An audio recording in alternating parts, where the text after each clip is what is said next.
Seuls ses parents l'appelaient Lucienne. Pour nous, c'était Lulu. C'était une jeune lycéenne qui habitait au bout de la rue. Elle avait ses 12 mousquetaires, bien plus que Madame Bonacieux. Elle faisait rayonner sur terre son petit sourire délicieux. Les jours où elle n'était pas là, on était tous morts d'inquiétude. Rien qu'un retard et nous voilà tous plongés dans l'incertitude. Elle n'a jamais été première, à part dans sa spécialité. Mais elle n'en était pas peu fière de tous nous en faire profiter.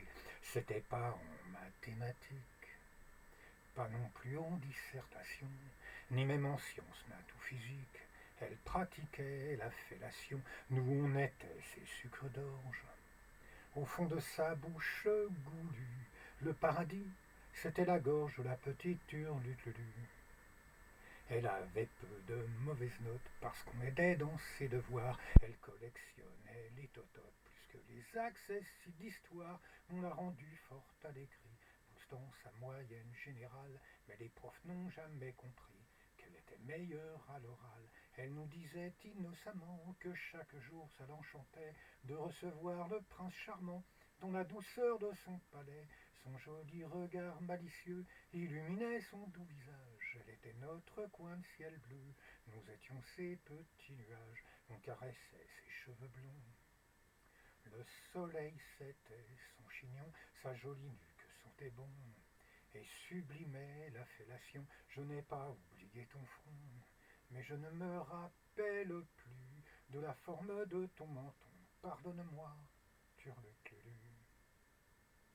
Grâce à elle, on a tous appris le sens de l'organisation, l'hygiène et la camaraderie, sans oublier la discrétion. À la rentrée, elle n'est pas venue.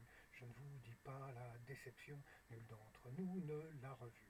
Dans la cour de récréation, un peu plus tard, on a appris que ses copines étaient informées, qu'elle n'était pas bonne qu'à l'écrit. Elle a pris soin de les former. Bonne fille, elle a eu pitié des autres filles de la classe. Ce sont elles qui l'ont remercié, elles l'ont fait à notre place.